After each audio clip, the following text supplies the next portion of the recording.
aluno, aqui é a professora Eide de arte. Nós vamos estar estudando hoje mais um movimento, que é o expressionismo. É um movimento de vanguarda artística europeia. Em outro momento, tivemos algumas aulas de outros movimentos que deram início a esse período do século XX. E hoje a gente vai ter a oportunidade de ver as características do expressionismo, bem como alguns artistas que se destacaram nesse período, obras. Vamos resolver uma atividade junto, bem como a gente deixará aí no final desta aula uma ideia, uma sugestão de atividade prática. Vamos lá então? Acompanha comigo na tela. Expressionismo foi um movimento artístico de vanguarda em oposição ao impressionismo francês.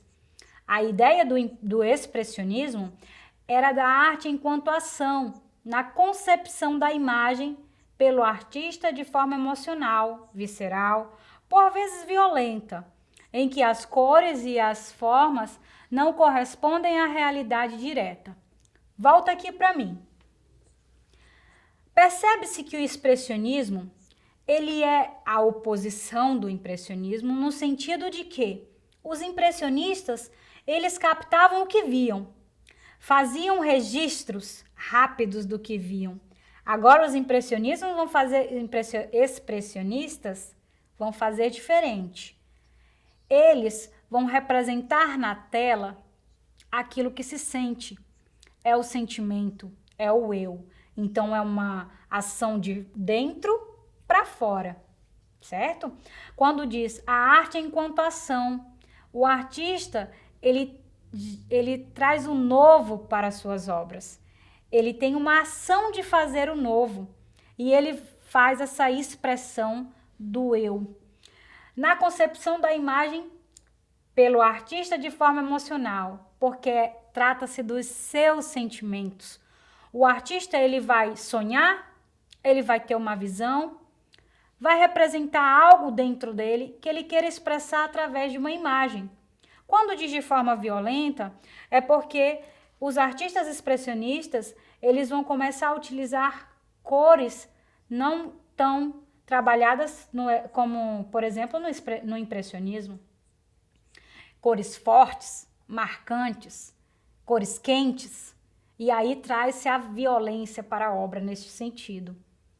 E aí quando diz não corresponde com a realidade direta. Então não há verossimilhança.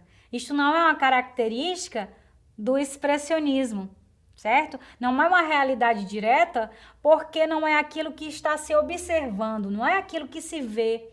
O artista, ele não apresenta na sua obra aquilo que o outro vê, mas aquilo que está intrínseco no ser. É de dentro para fora. Continuamos aqui no slide. Continuamos aqui na tela. Característica do expressionismo: arte enquanto ação, rejeição à impressão do mundo, uso de linhas distorcidas e grossas, expressão emocional e subjetiva do autor, simplificação radical das formas, uso de cores fortes, intensidade da tinta e do pincel na tela. Pode voltar aqui comigo um pouquinho. Então, nós percebemos que o expressionismo, ele é subjetivo. Arte enquanto ação. Isso vai servir como base para outros movimentos que vão surgir posteriormente, como o que nós chamamos de expressionismo abstrato, surgido lá na década de 50, em Nova York, com o artista Jackson Pollock. Uso de linhas distorcidas. Há uma distorção da realidade. O artista, ele não quer representar aquilo que se vê. Ele quer representar algo novo, diferente, jamais visto. A intenção dele é representar o seu sentimento. Então não há nada compatível com a realidade, com apenas um registro, e sim a expressão de um sentimento. Uso de cores fortes. Isso nós vamos ver muito em algumas obras dos expressionistas. E a intensidade. A intensidade no pincel, direto na tela. nós vamos ver algumas marcações. Então, nós vamos ver as linhas do pincel. Elas se destacam aí nessa tela. Acompanhando comigo na tela, nós temos aí um quadro lindo chamado A Noite Estrelada. Esse quadro inspirador é um quadro do Van Gogh. Van Gogh é um pintor holandês e ele se destaca aí no final do impressionismo e no pré-expressionismo. Então, ele é mais considerado nas literaturas como expressionista. O quadro A Noite Estrelada, de Vincent van Gogh, foi pintado em 1889. É um óleo sobre tela com 74 centímetros por 92 centímetros e se encontra no Museu de Arte Moderna de São Francisco. A pintura retrata a vista da janela do quadro do artista no hospício de Saint-Rémy-de-Provence. Volta aqui comigo um pouquinho. Vamos comentar sobre esta obra tão rica e cheia de detalhes. É uma expressão através dessas linhas, né, destes redemoinhos que nós observamos no céu. A cor azul celeste numa noite estrelada. A lua e esse objeto que aparece aí do lado esquerdo dessa obra, que é um cipreste. O cipreste vai aparecer em várias obras do Van Gogh. Van Gogh, ele foi um artista que teve várias fases. A primeira fase, ele registrou muito a campo, ele foi a campo, ele registrou imagens de pessoas trabalhando em campos, coletando batatas. E depois, quando ele parte para a cidade, pois a intenção do Van Gogh era vender as suas obras, ele gostaria muito de ser famoso, ficar reconhecido. Infelizmente não foi possível isso em vida. Suas obras passaram a ter importância somente depois da sua morte. Mas ele vai deixar um grande legado. Até hoje essas obras, elas servem de referência para outros artistas. Existe uma expressão muito grande do artista nas suas obras. Nós vamos ter obras como Os Girassóis, A Noite Estrelada, Campo com Corvos, e entre outras imagens do Van Gogh que vão se eternizar aí na história da arte. Comigo na tela, por favor. A gente vai acompanhar então outra obra deste período. A obra chamada O Grito. Já a obra O Grito é de outro artista chamado Edvard Munch. O Grito em norueguês, Skrik, é uma série de quatro pinturas do norueguês Edvard Munch, de 1883. A obra representa uma figura andrógena num momento de profunda angústia e desespero existencial.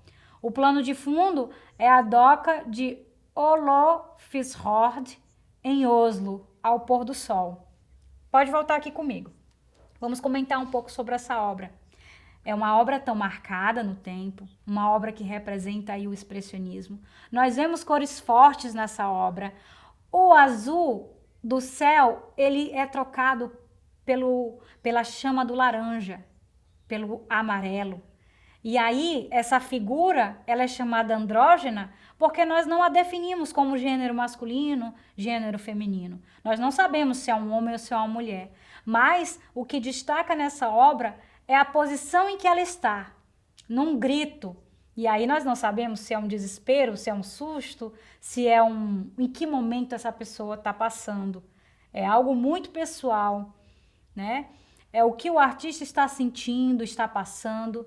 E aí é uma das obras também que se eternizaram. Tenho certeza que vocês vão ver muito meme dessas obras.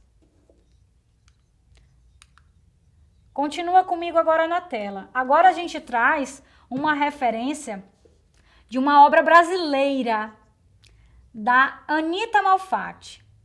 Acompanhe a leitura comigo. O Homem de Sete Cores é uma célebre pintura da artista Anita Malfatti. A pintura ajudou a introduzir um novo tipo de arte no Brasil, o modernismo. Por isso, nem esta obra, nem Anita Malfatti poderiam ficar de fora do quadro Um Pouco de Arte para a Sua Vida. Retorna aqui comigo, vamos comentar um pouquinho sobre essa obra, O Homem de Sete Cores. O que aconteceu, gente? O expressionismo, ele também veio até nós. Ele veio ao Brasil, juntamente com outras referências, como, por exemplo, Lazar Segal. Lazar Segal é um artista lituano que vai chegar no Brasil no ano de 1913. Anita Malfatti vai se inspirar nesse contato com outros artistas que trazem essas novas características e vai passar a produzir as suas obras. Em 1917, Anita Malfatti vai fazer uma exposição solo e, como em outros momentos do país, ela vai ser criticada, claro. A mulher, neste ano de 1917, sair do seu lar e fazer suas obras artísticas, fazer as exposições sozinhas, ela vai receber crítica, mas independente disso, vai continuar produzindo. E ela vai fazer parte desse cenário modernismo no Brasil. Já é o modernismo que vai trazer o que se conhece das vanguardas. Artistas vão sair do Brasil, vão visitar a Europa, vão aprender um pouco mais. Mas a intenção do brasileiro, do artista brasileiro, não é fazer cópias, e sim construir as suas próprias linguagens. Isso é muito importante da gente saber, certo? Você aí já ouviu falar na Anita Malfatti? Se não, pesquise sobre ela na internet. Veja as demais pinturas que ela fez. É uma artista importante de ser citada. Nós, como estudantes, que futuramente faremos o Enem, precisamos saber muito bem sobre esses artistas, que tipo de obras faziam parte, para que nós possamos fazer muito bem as leituras de imagem numa prova, por exemplo. Vamos então para a tela. A gente vai resolver junto uma questão muito simples, prática e objetiva. Marque a alternativa correta. Letra A. No expressionismo, predomina a verossimilhança? Nós observamos nas nossas explicações que não. Verossimilhança é o real e o artista expressionista ele tem a intenção de representar o subjetivo, o que parte de dentro para fora. Letra B. Os expressionistas são considerados deformadores da realidade. Muito interessante. Vamos marcar aqui essa questão e deixar ela aqui aguardando por um momento. No expressionismo, a arte é deixada de lado. Não, de maneira nenhuma. A arte ela se destaca em todas as formas. Na pintura, na música, na dança, nós vamos encontrar o expressionismo. Letra D. As obras expressionistas não são consideradas como produções artísticas. É uma releitura das letras C. Então, a letra que a gente vai marcar é a letra B. Os expressionistas são considerados deformadores da realidade. Essa é a nossa alternativa, tá? Marquem a alternativa B. Pode continuar na tela. Acompanha aí, gente. Essa é uma sugestão de atividade prática. E aí tem um passo a passo. Você vai assistir primeiro os vídeos sugeridos que estão aí no link em anexo. Vocês vão selecionar o material que você vai utilizar. Então, seja criativo e descubra as possibilidades que você tiver ao seu alcance. Dessa vez, a sugestão é você utilizar a obra O Grito e realizar uma releitura. Escolha a sua técnica, que pode ser um desenho, uma pintura, uma colagem. Escreva um pequeno texto explicativo sobre o resultado da sua obra, que pode ser desenho, colagem ou pintura. É importante que você nomeie a sua obra com título, autor, local, data. Lembre-se, você é um artista. E depois você pode publicar, identificando o texto elaborado, com a videoaula da Secretaria do Estado de Educação, né? E você também pode criar uma hashtag para a sua escola. Pode voltar aqui comigo. Nesta aula nós podemos conhecer um pouco mais sobre o movimento de vanguarda expressionismo. Resolvemos uma atividade juntos e fica aí uma sugestão de uma prática artística que você pode estar fazendo nesse período de quarentena. Aproveite o seu tempo ocioso. Você não precisa ficar sem fazer nada. Leia um livro, leia o slide, faça uma atividade, faça uma pesquisa se for possível, pegue um livro, pegue uma revista, um jornal e procure as possibilidades que você tem aí ao seu alcance. Se não tem tinta, isso não é desculpa. Descubra as possibilidades de fazer uma tinta natural. Fica um abraço da professora Eide e nos encontraremos aí nas próximas aulas. Beijos!